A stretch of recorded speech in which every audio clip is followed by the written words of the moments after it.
Assalamualaikum warahmatullahi wabarakatuh. Perkenalkan, nama saya Indra Yunisi, NIM 2023 12115, dan teman saya Alis Kustianti, NIM 2023 12106, serta Nabil Hanan, NIM 2023 12108. Kami dari kelompok 7 akan mempresentasikan tentang manajemen kas, piutang, dan persediaan.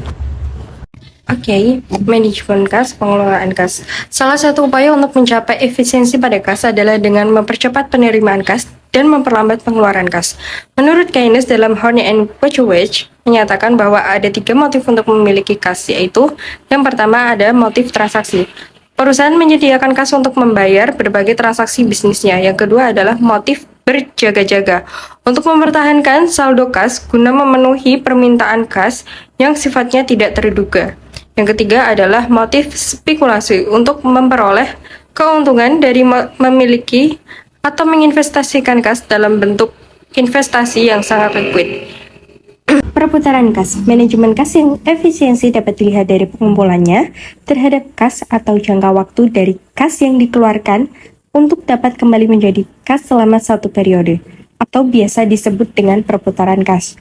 Jumlah periode rata-rata kas dalam berputar adalah sebagai berikut. Semakin banyak atau semakin cepat perputaran kas dalam satu tahun, maka semakin efisiensi pengelolaan kas suatu perusahaan.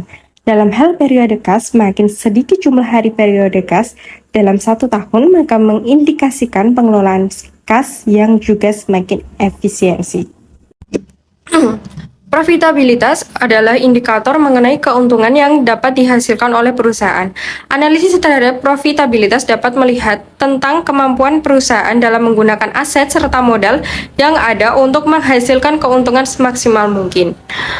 Nah, profitabilitas ini mampu memberikan sinyal terhadap pembayaran dividen yang optimal di masa depan.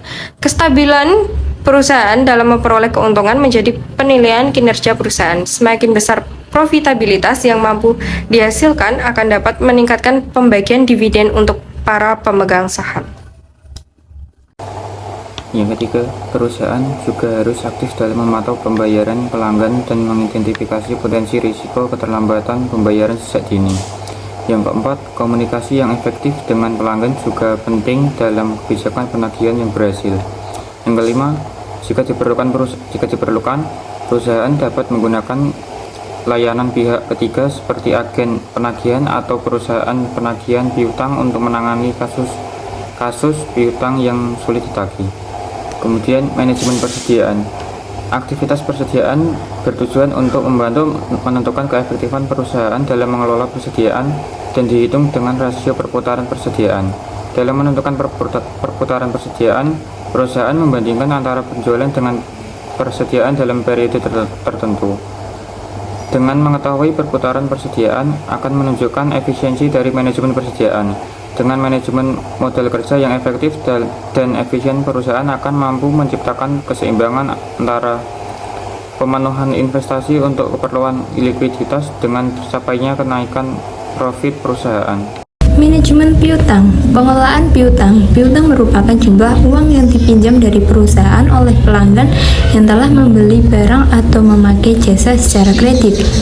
Piutang berfungsi untuk dapat memberikan solusi penjualan alternatif bagi pelanggan selain secara pembayaran secara kontan, sehingga diharapkan mampu meningkatkan penjualan.